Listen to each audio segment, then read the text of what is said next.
कार्तिक महात्म्य की जय। नारद उवाच समां सम्पूज्य विविधीर् दानवेन्द्रो अतिभक्तितौ सम्प्रहस्य तदा वाक्यं जगादो नृपसत्तमम्। जलंधर की कथा। नारद जी पृथ्वीनाथ राज से कहते हैं कि जलंधर ने बड़े भक्ति पूर्वक मेरा पूजन किया और फिर हंसकर बोला कि हे नारद, आप किधर से आते हो? क्या देखा जिसके वास्ते यहां आए हो, सो हमको आज्ञा दो। नारद जी बोले कि हे दैत्येंद्र, हम कैलाश पर्वत में गए थे। वहां पार्वती जी सहित मैंने शंकर जी को देखा। कैलाश पर्वत सैकड़ों कल्प वृक्ष और कामनाओं से व्याप्त है, मणियों से प्रकाशित है। अयुत योजन 40,000 कोस विस्तीर्ण उसका विस्तार है। उसे देख करके मेरे मन में बड़ा वितर्क हुआ कि तीन लोक में कहीं भी ऐसी रिद्धि होगी या नहीं। तब तक तुम्हारी समृद्धि की याद आ गई, सो देखने के वास्ते हम तुम्हारे पास आए हैं। तुम्हारी समृद्धि तो देखी, परंतु स्त्री रत्न रहित देखी। इससे शंकर जी से ज्यादा समृद्धिवान कोई नहीं है। वे कैसे हैं? रोग रहित हैं। कामदेव के शत्रु जटाजूट बांधे और विश्व जिनके तंत्र में है और आत्मा जिनके बस में है। हे दैत्येंद्र, यद्यपि तुम्हारे घर में अप्सरा और नाग कन्याएं बहुत हैं, तो भी उस पार्वती जी के समान कोई नहीं है जिसके सुंदरता रूपी समुद्र में डूब करके ब्रह्मा जी मोह को प्राप्त हो गए और अपना धैर्य छोड़ दिया।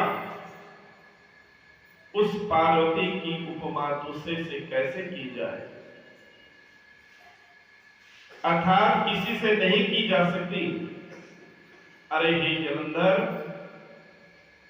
जिस पार्वती का रूप देख करके ब्रह्मा जी ने एक से एक अप्सराएं बनाई, परंतु उसकी जैसी कोई ना हो पाई। इस जैसी स्त्री रत्न भोगने में शंकर जी की समृद्धि है, वैसे सर्व रत्नाधिप तुम्हारी नहीं है।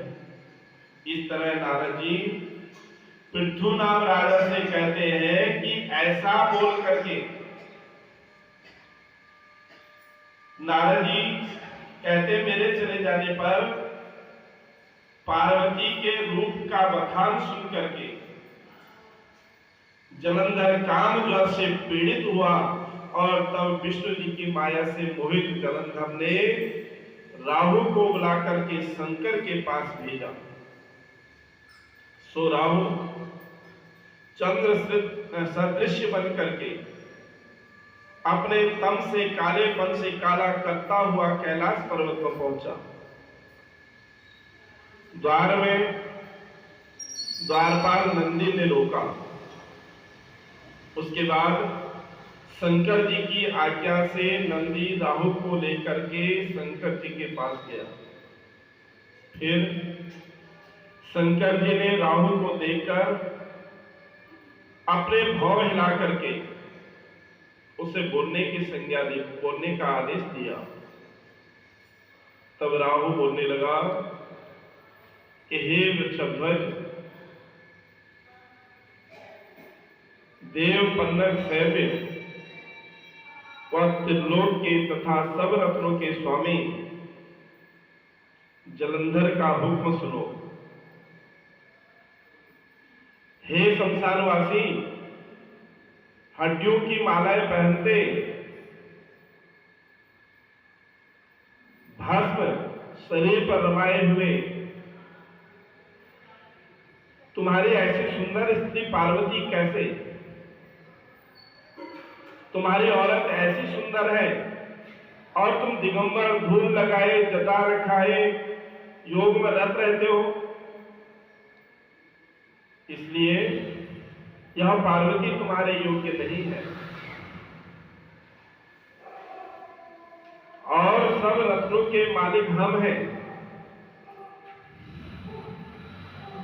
और तुम्हारी पत्नी पार्वती भी एक रत्न के समान है। इसलिए हम ही इसके योग्य हैं। तुम जैसे भिखारी पार्वती के योग्य नहीं हो। नारद जी पृथुनाम राजा से बोले कि ऐसे राहु के बोलने पर शंकर जी की भौं के बीच से, भ्रिकुटी से एक महाभयंकर वज्रवत प्रभाव वाला एक ऐसा पुरुष उत्पन्न हुआ कि सिंह के समान उसका मुख था, जिह्वा जलती हुई थी, नेत्रों में अग्नि और खड़े बाल, सफेद देह, मानो दूसरा नरसिंह पैदा हो गया हो। ऐसा पुरुष राहु को खाने के लिए दौड़ा।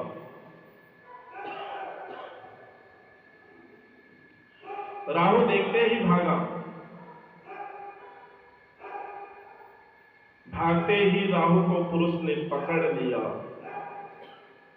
तब राहु बोला, हे देव,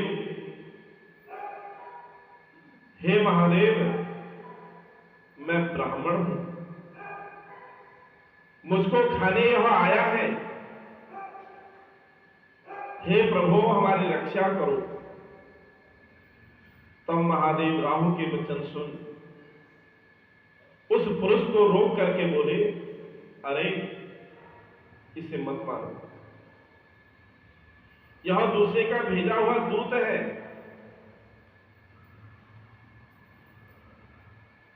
यह मारने योग्य नहीं है, इसे छोड़ दो।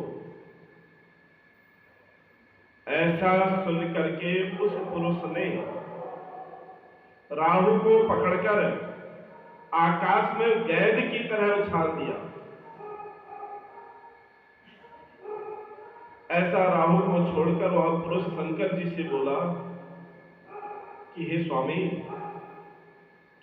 मैं बहुत भूखा हूं, भूख मुझे तंग कर रही है, मैं क्या खाऊं? तब शंकर जी ने कहा, तो अपने हाथ पांव को खा जा। ऐसे शंकर जी ने कहा तो वह पुरुष अपने हाथ पांव का मांस खा गया। सिर मात्र रह गया, पूरे धड़ को भी खा गया। तब शंकर जी प्रसन्न होकर बोले कि आज से तेरा नाम कीर्ति मुख होगा। हमारे द्वार पर रहो, जो कोई लोग तुम्हारा पूजन नहीं करेंगे वे हमारे प्रिय कर्म नहीं। ऐसे नारद पृथुनाम राजा से बोले कि उस दिन से शंकर जी के दरवाजे में कीर्ति मुख रहते हैं। अब राहु बरबर नाम राक्षसों की जगह में पड़ा। इसी से राहु का एक नाम पड़ गया बरबर। तब तो राहु ने अपना दूसरा जन्म माना और शंकर चरित्र जलंधर से कहा। ऐसे नारद जी पृथ्वीनाथ राजा से बोले कि जलंधर को राहु की दशा सुन के बड़ा गुस्सा आया। वो राक्षसों की करोड़ों की संख्या में सेना लेकर के वहां बहुत जल्दी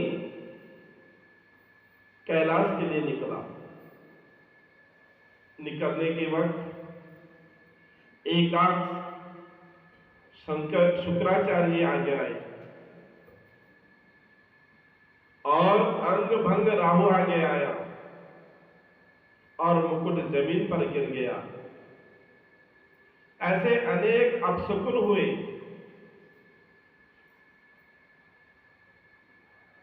दैत्यों की फौज से और देवों के विमानों से आकाश शोभित हुआ, जैसे वर्षा काल में बादलों से। जलंधर की ऐसी चढ़ाई देख करके इंद्र आदि देवताओं ने छुप करके यह समाचार शंकर जी को बता दिया। हे नाथ, हम देवताओं की विपत्ति आप कैसे नहीं जानते? हमारे रक्षण के लिए जलंधर को मारो। ऐसे नारद जी पृथ्वीनाथ राजा से बोले कि देवों के देव ऐसे वचन सुन करके हंस के महाविष्णु जी की सभा में जाकर बोले, हे विष्णु, जलंधर को तुमने संग्राम में क्यों नहीं मारा और अपना बैकुंठ छोड़ करके उसके घर में क्यों गए? ऐसे वचन सुन भगवान बोले कि हे महाराज, हे शंकर जी, हे देवादिदेव, वह तुम्हारे अंश से उत्पन्न हुआ है और दूसरा लक्ष्मी का भाई है, इससे हमने उसे नहीं मारा, तुम इसको मारो। तब ऐसे वचन सुन शंकर जी बोले, हे विष्णु, महातेजस्वी जलंधर इन हथियारों से नहीं मारा जा सकता, इसलिए हथियार बनाने के लिए सब देवों सहित अपना अपना तेज दो। ऐसे नारद जी पृथ्वीनाथ राजा से बोलते हैं कि इसके पीछे विष्णु आदि सब देवताओं ने अपना अपना तेज दिया और उस तेज को इकट्ठा करके उस समय शंकर जी ने उस तेज से ज्वालामाली बहुत उत्तम सुदर्शन नामक चक्र को बनाया और बाकी तेज से वज्र बनाया। तब तक कैलाश में जलंधर दिख पड़ा। उसके सब साथ हाथी, घोड़े, पैदल रथ करोड़ों थे और शंकर जी भी भूत प्रेत पिशाचों को लेकर के तैयार खड़े हैं। इंद्रादि आदि देव सहायक थे। देव जलंधर के मारे राज छोड़ संग्राम भूमि में स्थित हुए। अब नंदी, भृंगी, कार्तिकेय स्वामी, ये मुख्य शंकर जी के गण आज्ञा पा करके क्रोध करके कैलाश से उतरे। ऐसा देख सब देवताओं में युद्ध करने को जल्दी से चले।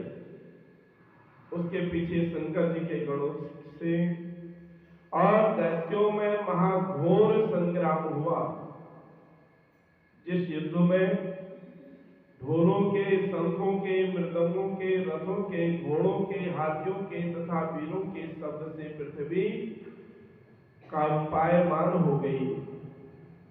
शक्ति तोमर बाण मुसल पट्टिस फरसा इत्यादि हथियारों से आकाश भर गया। मारे हुए हाथी, घोड़े, रथ व पैदलों से पृथ्वी शोभित हुई, जैसे वज्र सहित शशिखंड। गणों से मारे दैत्यों को तथा दैत्यों से मारे गणों के मांस, खून, चर्बी से पृथ्वी चलने योग्य नहीं रही। युद्ध में गणों से मारे गए दानवों को शुक्राचार्य मृत संजीवनी विद्या से फिर जिला रहे थे। ऐसा देख सब भूतों के गण शंकर जी के पास जाकर बोले। अब इसके पीछे शंकर जी के मुख से एक महाभयंकर तार गंगा कंदरा के तुल्य मुख वाले, अपने स्तनों के भार से ही पेड़ों को तोड़ती हुई एक ऐसी कृत्या उत्पन्न हुई। वह कृत्या युद्ध में आकर दानवों को खा करके शुक्राचार्य को योनि में डालकर अंतर ध्यान हो गई। ऐसे पकड़े शुक्राचार्य को देख युद्ध दुर्मद शंकर के गण मारने लगे। इसके पीछे गणों के डर से दुखित दानवों की फौज ऐसी भागी जैसे पवन के वेग से, हवा के झोंके से घास आज उड़ जाती है। ऐसी फौज को भागे हुए देख करके जलंधर के सेनापति क्रोध युक्त शुंभ निशुंभ पराक्रमी काल नहीं आए। ये तीनों महाबली गणों को रोककर वर्षा काल में बादलों के समान बाणों की वृष्टि करने लगे। तब तो उन दैत्यों के बाणों ने सब दिशाओं को रोक लिया, जैसे चिड़ियों का समूह। तब गणों की फौज कांपने लगी, भागने लगी। पहले बाणों से कटे गण खून बहाते मानो बसंत ऋतु के फूले पलासन है, ऐसे छिन्न भिन्न गिरते पड़ते शंकर के गण युद्ध छोड़ करके भागे। तब भागी ऐसे अपनी फौज देख करके नंदी, गणेश, कार्तिकेय ये बहुत जल्दी युद्ध के लिए आए और कालनेमी को रोका। ऐसे नारद पृथ्वीराज से कहते हैं कि तब तो गणेश आदि को देख करके दुर्मद शुंभ निशुंभ जोड़ी जोड़ी करके युद्ध करने लगे। कालिनेम नंदी के, शुंभ गणेश के, निशुंभ कार्तिकेय स्वामी के और कार्तिकेय स्वामी के प्रति दौड़ा। इतने में कालिनेम और शुंभ ये दोनों बाणों से गणेश को मारने लगे, जैसे कोई भाले से हाथी को मारे। गणेश को पीड़ित देखकर बड़े बली वीरभद्र कोटि भूत लिए बड़े वेग से दौड़े। उन वीरभद्र के पीछे कुष्मांड, भैरव, बेताल, योगिनी, पिशाच, डाकिनी, शाकिनी ये सब दौड़े।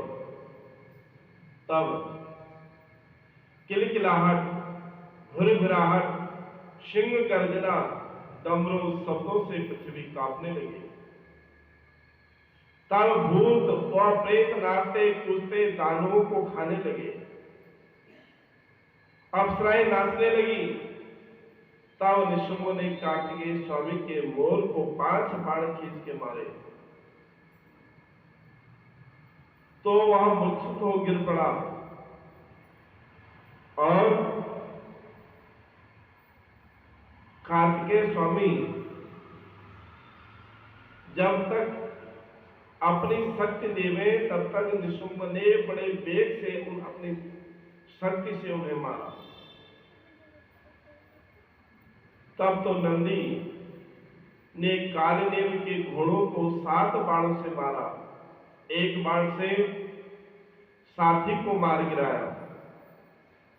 कालनेम ने नंदी के धनुष को काटा। तब नंदी ने कालनेम की छाती में त्रिशूल मारा। त्रिशूल से कटी छाती वाला मरे हुए साथी और घोड़े वाला कालनेमी पहाड़ पर चढ़ गया। पहाड़ पर चढ़ करके वहां से नंदी को मारने लगा। ऐसे ही गणेश और शुंभ बाण से शुंभ 3 बाणों से साथी को जमीन पर मार गिराया। उसके बाद शुंभ अतिक्रुद्ध होकर के 7 बाणों से गणेश को, 3 बाणों से चूहे को मारकर बादलों के समान गरजने लगा। तब चूहा चिल्ला करके भागा तो गणेश जी भी गिर गए और पैदल हो गए और कुल्हाड़े से शुंभ के हृदय में मार जमीन पर गिराया। फिर चूहे पर सवार हुए। तभी कटे कुटे गिरे पड़े मरे खाए जंचों से सेना मलिन दुखी व व्याकुल हो गई। तब पीड़ित फौज देख ऊंचे पताका वाले रथ में सवार होकर के जलंधर गणों के सामने आया और उस समय दोनों फौजों में सिंह गर्जना तथा हाथी घोड़े रथ शंख व नगाड़ों के शब्द हुए। तब जलंधर ने बाणों से आकाश भर दिया। जलंधर 5 बाणों से गणेश को, वैसे ही नंदिकेश्वर को और 20 बाण वीरभद्र को मारकर बादलों के समान गरजने लगा। तब कार्तिकेय स्वामी ने अपनी शक्ति से मारा। तब शक्ति से मारा जलंधर घूम के कुछ व्याकुल हुआ, परंतु बड़ा क्रोध कर गदा से कार्तिकेय को मार कर गिराया। वैसे ही क्रोध से नंदी को मार गिराया और तब गणेश जी ने क्रुद्ध होकर के कुठार से गदा काट डाली। वीरभद्र ने 3 बाणों से वीरभद्र ने 3 बाणों से छाती में जलंधर को मार 7 बाणों से घोड़े पताका धनुष इन्हें काट डाला। तब जलंधर ने भय करने वाली शक्ति से वीरभद्र को मारा और जमीन में गिरा दिया।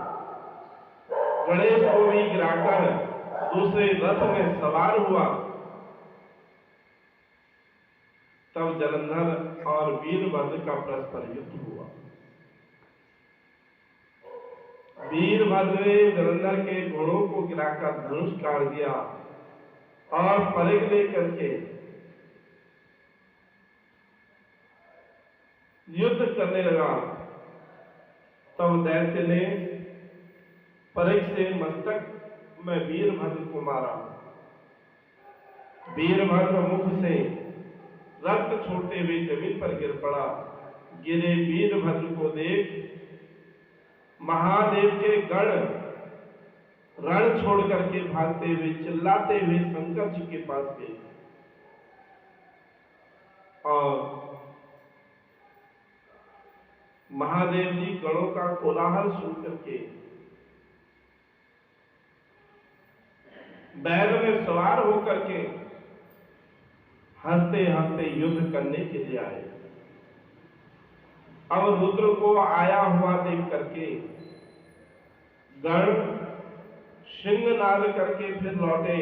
वह बाणों से दैत्यों को मारने लगे।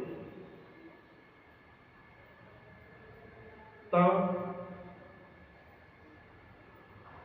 दैत्य लोग भयंकर रुद्र को देखकर ऐसे भागे जैसे कार्तिक मास में व्रत करने वाले को देख करके पाप भागते हैं, पाप खत्म हो जाते हैं। रण में भागते दैत्यों को देखकर क्रोध कर जलंधर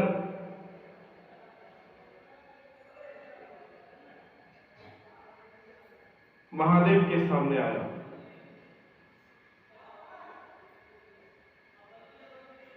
शुंभ निशुंभ कालनेम खरगोमा घसमराज दैत्य भी दौड़े। रुद्र भी वज्र व त्रिशूल लिए दैत्यों के बीच प्रलय अग्नि और सूर्य जैसे शोभित हुए। तब शिव जी ने दैत्यों का बाड़ा निकाल काटकर अपने बाणों से आकाश भर दिया। दैत्यों को बाण रूप पवन से पीड़ित कर जमीन में गिराया और फरसे से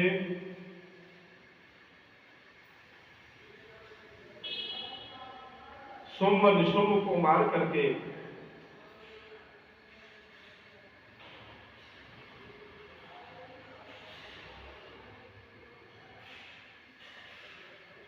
खरगोमा का सिर काट खटवाल से बलाक के सिर के 2 टुकड़े कर दिए। घसमर को पास में बांधकर जमीन में पटका। ऐसे ही कोई कोई दैत्य नंदी द्वारा कई बाणों से मारे गए। तब दानव लोग सिंह के डर से खड़े नहीं हो सके। तब जलंधर ने बड़ा क्रोध कर बड़े वज्रवत शब्द कर रुद्र को बुलाया। तब तक इंद्र को रथ में बैठे देख 3 बाणों से इंद्र को, 4 बाणों से नारों घोड़ों को और 1 बाण से सारथी को मारा। तब शंकर ने 7 बाणों से जलंधर को मार और बाणों से घोड़ों को मार करके जलंधर को रथ से विहीन कर दिया। तब जलंधर ने बादल के समान गरज कर समर से शंकर को बुलाया। हे जटाधर, इन लोगों को मारने से क्या, मेरे साथ युद्ध कर और अपना बल दिखा। ऐसा बोल जलंधर ने 70 बाण चलाए और शंकर ने उन्हें काट गिराया। 7 बाण से जलंधर के घोड़े, रथ, सारथी व छत्र सब काट डाले। तब वह गदा लेकर के दौड़ा। शंकर जी ने गदा के 2 टुकड़े कर दिए। तब मुक्का मारने को दौड़ा। तब शंकर ने जलंधर को बाणों से कोस भर हटाया। तब दैत्य शंकर को बल में अधिक मान गांधर्वी माया रचने लगा, जिसमें गंधर्व अप्सराएं गाने नाचने लगी। ताल, वेणु, मृदंग परस्पर बजते देख शिवजी मोहित हो गए। हाथों से हथियार गिरे हुए ऐसा बेहोश रुद्र को जानकर जलंधर कामातुर होकर के युद्ध में शुंभ निशुंभ को छोड़ करके जहां पार्वती थी वहां गया। 10 हाथ, 5 मुख, 3 नेत्र, जटाधर, बड़े बैल में सवार, मानो दूसरा शिव ऐसा बन गया। पार्वती जी रुद्र को आता हुआ देख करके, शंकर जी को आता हुआ देखकर सखियों के बीच से आगे आई। आगे हुई पार्वती को देखते ही जलंधर उसके सौंदर्य को देख करके एकदम मोहित हो गया और उसी समय जलंधर का तेज छूट गया, अपने आप जड़ हो गया। इसके पीछे दानव जान बहुत भय मान कांपती हुई श्वास लेती हुई पार्वती भाग गई। तब जलंधर क्षण मात्र में ही बिजली की तरह पार्वती को न देख युद्ध में पीछे आया जिधर शंकर जी थे। तब पार्वती ने तन से विष्णु जी का स्मरण किया और विष्णु जी को पास में देखा और बोली, हे विष्णु, दुष्ट जलंधर ने अति कौतुक किया है, क्या तुमको मालूम नहीं? तब भगवान बोलने लगे कि जलंधर ने जो रास्ता दिखाया है उसी से हम भी जाएंगे, तो चलेगा। कारण जैसा वह तुम्हारे पास आया वैसे ही हम भी उसके घर जाएंगे, क्योंकि जलंधर स्त्री के पातिव्रत से वह रक्षित है। ऐसा बोल करके विष्णु जी जलंधर के गांव गए। वह वृंदा का पतिव्रत धर्म छुड़ाने में वृद्धि करने लगे, बुद्धि करने लगे। और इतने में शिव जी भी जलंधर की माया से छूट गए। विस्मित हो फिर क्रोध करके युद्ध करने लगे। जलंधर ने आए शंकर को देख बाणों से आच्छादित किया। इसके बाद वृंदा ने अपने पति जलंधर को स्वप्न में तेल लगाए देखा, नग्न और भैंसे पर सवार देखा, काले फूलों की माला पहने प्रेतों के साथ दक्षिण दिशा को जाता हुआ देखा। मूल मुड़ाए हुए बहुत अंधेरे में पड़ा अपना गांव देखा, अपना शहर देखा। अपना गांव समुद्र में डूब गया है, ऐसा देख जागकर विचारने लगे। अब जागने के अपशकुन को कहते हैं कि सूर्य में छेद वह न चलते देख अरिष्ट मान भय विभ्र होकर रोने लगी। तब तो वृंदा, गौशाला, अटारी आदि आराम की जगहों में भी सुख न पाकर के बगीचे में गई और उधर भी दूसरे वन में गई, परंतु अपने को सुखी नहीं पाया।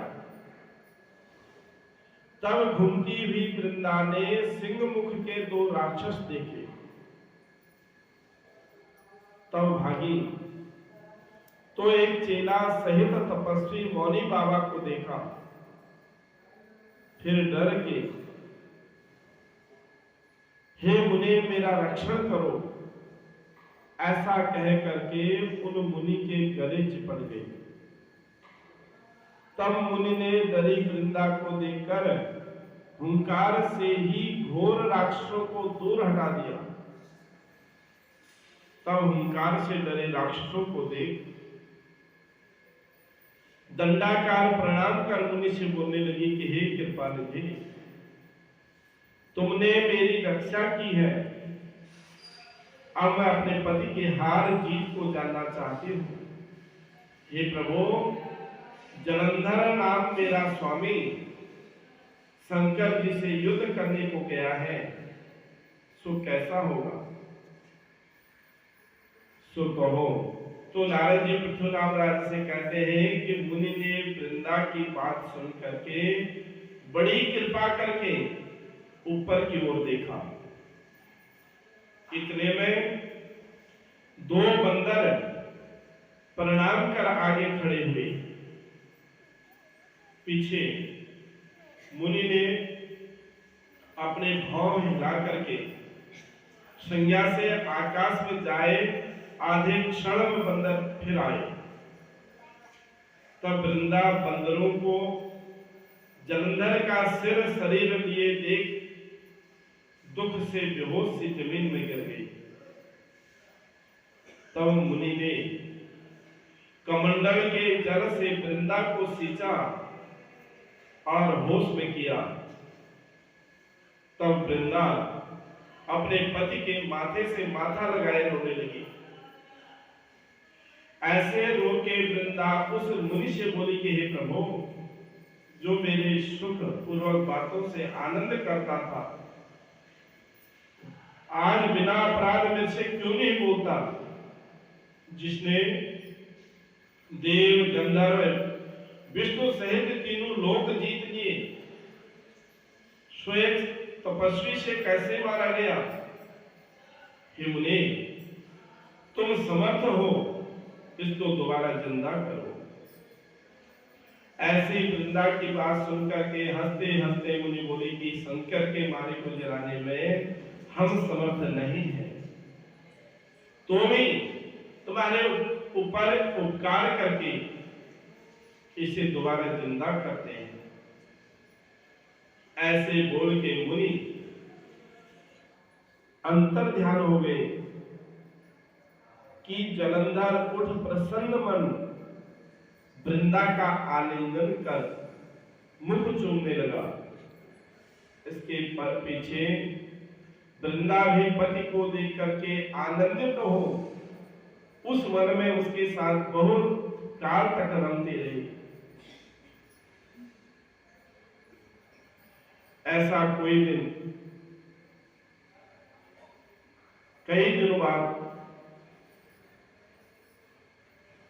पीछे विष्णु जी को देखा। वृंदा बहुत धमका कर तथा गुस्से होकर बोली, हे हरे, दूसरे की स्त्री गमन करने वाले तुम्हारे स्वभाव को धिक्कार है। मैंने जाना कि वह कपट मुनि भी तुम ही थे, जो तुमने माना अपनी माया से राक्षस बनाकर द्वारपाल दिखाए, वे ही सच्चे राक्षस हो, तुम्हारे स्त्री को हरेंगे। तुम भी स्त्री से दुखी होकर के बन बन में फिरोगे, और जो तुम्हारा शिष्य था वही बंदर वो तुम्हारी सहायता करेगा। फिर श्राप दिया कि जाओ तुम शिला रूप हो जाओ।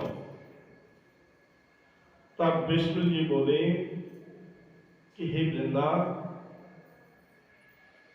तू भी वृक्ष बन करके, तुलसी बन करके मुझको ही प्राप्त हुई।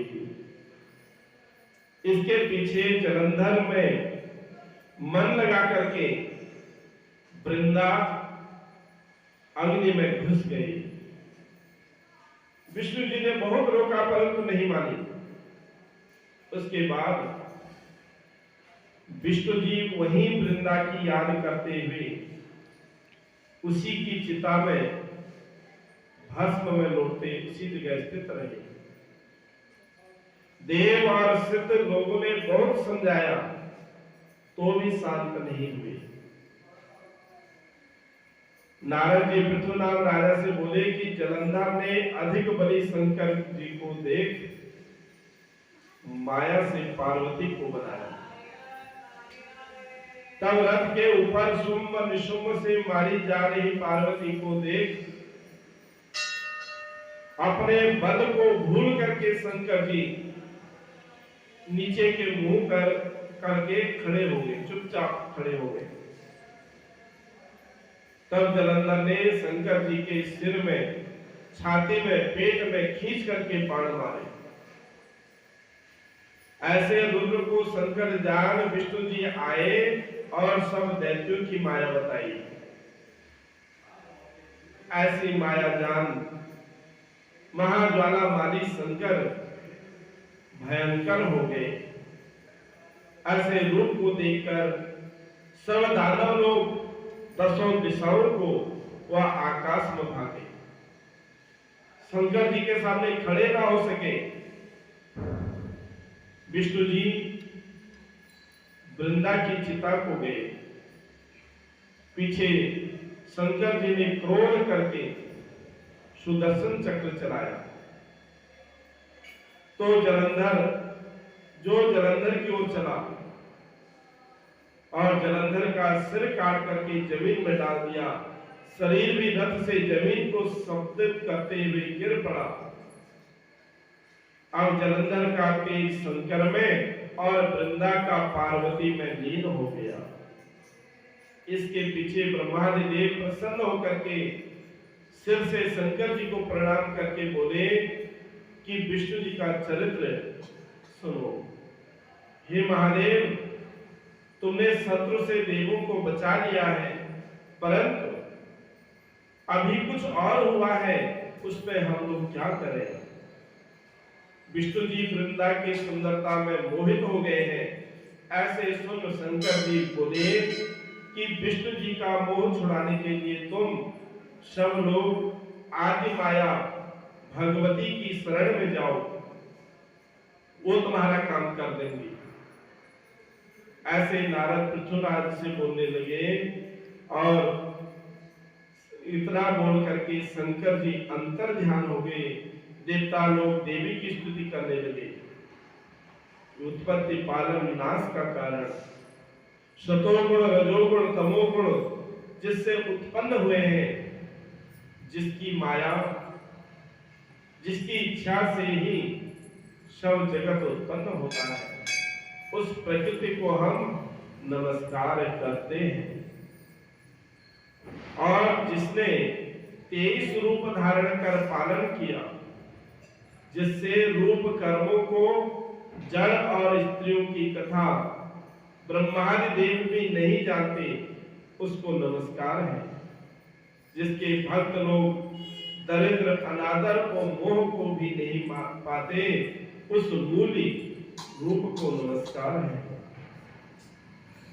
नारद जी बोलते हैं कि एकाग्र मन होकर के जो इस 3 काल में इस स्तोत्र का पाठ करता है, उसको दरिद्रता मोह दुख नहीं होते। ऐसे स्तुति करते देवों ने आकाश में तेज को देखा, जिसकी ज्वालाओं से दिशा व्याप्त है। उसके बीच से आकाशवाणी सुनी कि गौरी लक्ष्मी और सरस्वती रजोगुण सत्वगुण और तमोगुण भेद से मैं 3 रूप हूं, वहां जाओ, वो तुम्हारा कार्य करेंगे।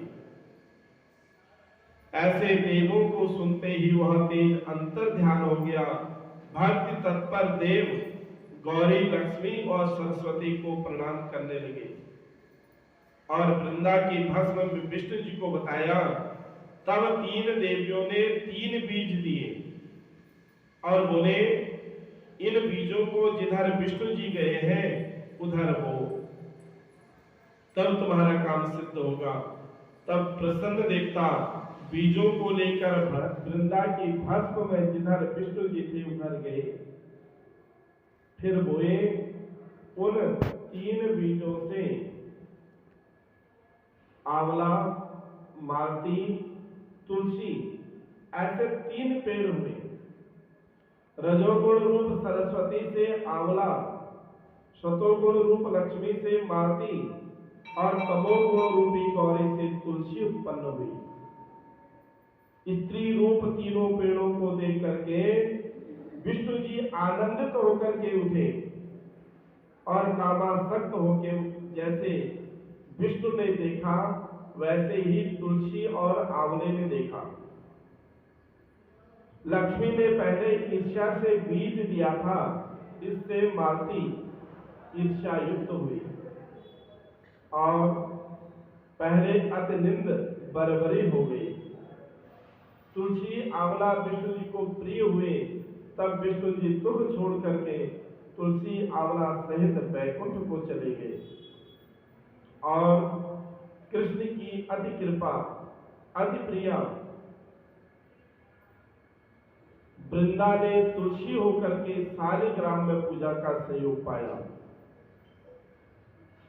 इसी से कार्तिकोद्यापन में तुलसी की जड़ में विष्णु जी का पूजन होता है। नारद जी पृथ्वी जी से बोले कि हे राजन, जिस घर में तुलसी का वन है वे घर तीर्थ स्वरूप है, उसमें यमदूत नहीं जाते। ऐसे जो मनुष्य सब पाप दूर करने वाला पवित्र कामद तुलसी वन लगाते हैं वे यमपुरी को नहीं जाते। नर्मदा स्नान, गंगा स्नान व तुलसी दर्शन ये तीनों बराबर हैं। तुलसी लगाने से, सींचने से, दर्शन से, स्पर्श से शरीर का, वाणी का तथा मन का जो पाप नष्ट करती है और तुलसी की मंजरियों से विष्णु पूजन करता है वह मुक्ति पाता है, उसका गर्भावास नहीं होता और पुष्कर, गंगाज तीर्थ, नंदी, वासुदेव आदि देव सब तुलसी तल में रहते हैं और सैकड़ों पाप युक्त भी हुए पर तुलसी मंजरी युक्त जो प्राण छोड़े तो यमराज कुछ दंड देने में समर्थ नहीं होते। और तुलसी चंदन जो लगाता है उसको पाप नहीं लगते। तुलसी की छाया जहां जहां हो वहां श्राद्ध करने से पितरों की अक्षय तृप्त होती है। और तुलसी गंध युक्त जो कुछ मनुष्य देते हैं उसमें कोटि कोटि हजार कल्प भगवान प्रसन्न होते हैं। और तुलसी मंजरी सहित जो मनुष्य कार्तिक में भगवान को पूजता है वह पत्ते पत्ते मोतियों के फल को पाता है। और जो आंवले की छाया में पिंडदान करता है उसके नरक में स्थित देवता पितर तृप्त होकर के जो मनुष्य आंवले का फल मस्तक में, मुख में, हाथ में या शरीर में धारण करता है वह साक्षात विष्णु है। आंवला, तुलसी, गोपी चंदन ये जिसके शरीर में रहते हैं वह जीवन मुक्त है। और जो आंवला तुलसी मिलाकर के पानी से स्नान करता है उसको गंगा स्नान का फल प्राप्त होता है। जो मनुष्य आंवले के पत्ते से वह फल से नारायण का पूजन करता है वह सोने के फूलों के फलों को प्राप्त करता है। तीर्थ, मुनि, यज्ञ ये सब कार्तिक में आंवला में रहते हैं। जो मनुष्य कार्तिक में आंवले की छाया में भोजन करता है सो वर्ष पर्यंत के अन्न संसर्ग पाप से छूट जाता है। और जो मनुष्य कार्तिक में आंवले का जड़ में विष्णु जी की पूजा करता है उसने मानो सब तीर्थों में विष्णु पूजन किया। और धर्म, काम और अर्थ जिनके इच्छित है उनको तुलसी की माला, आंवले की माला और रुद्राक्ष की माला पहननी चाहिए, उसे कभी नहीं छोड़ना चाहिए। और जितने दिन आंवले की माला गले में रहती है, तुलसी की माला गले में रहती है, उतने हजार युग वैकुंठ में रहता है। जितने दिन आंवला तथा तुलसी की माला पहनता है उतने दिन भगवान हृदय में वास करते हैं। आंवला व तुलसी का महात्म्य ब्रह्मा भी नहीं कह सकते। जैसे विष्णु का आंवला व तुलसी की उत्पत्ति भक्त से जो सुने या सुनावे तो पितरों सहित अग्नि कुंड विमान में सवार होकर के पाप छोड़ करके स्वर्ग को जाता है। बोलो विष्णु भगवान की, तुलसी माता की जय।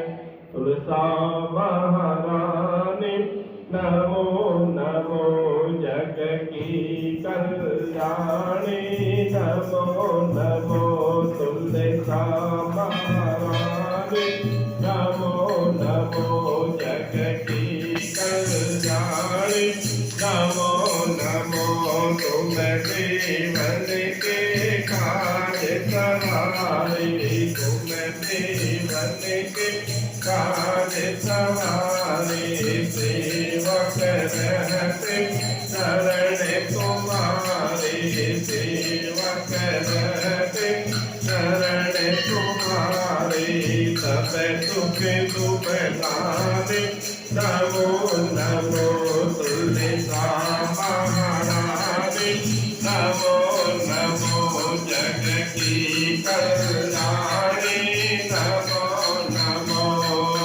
तुम्हारे यश को तुलसी माता तुम्हारे यश को तुलसी माता सरता मान सदा ही गाता सरता मान सदा कायम पाप मिटाने नमो नमो तुलसा महारानी नमो नमो जग की कल्याणी नमो नमो कार्तिक मास में विष्णु मनावे कार्तिक में विष्णु मनावे तुमको पूजे हरे गुण गावे तुमको पूजे हरे गुण गावे उनकी बरदानी नमो नमो तुलसा महारानी नमो नमो जग की कल्याणी नमो नमो तुलसा तुमको जो कोई जावे तुलसा तुमको जो कोई जावे विष्णु लोक जावे सुख पावे विष्णु लोक जावे सुख पावे है कथा पुरानी नमो नमो तुलसा महारानी नमो नमो तुलसा सेवा रोग मिटावे तुलसा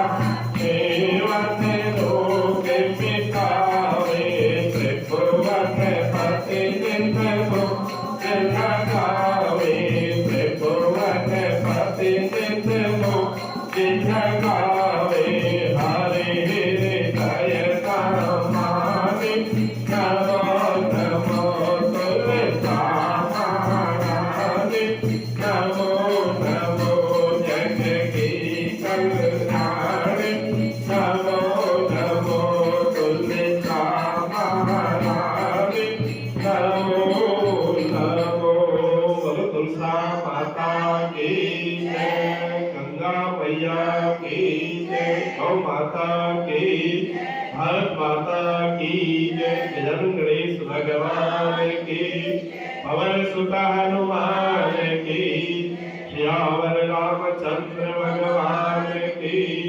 राधे कृष्ण भगवान की जयकारा राधिका बोल साचे दरबार की सत्य सनातन धर्म की नमः पार्वती पार्वती हर हर हर महादेव जय जय श्री राम जय जय श्री राम जय जय श्री राम श्याम भक्त भगवान की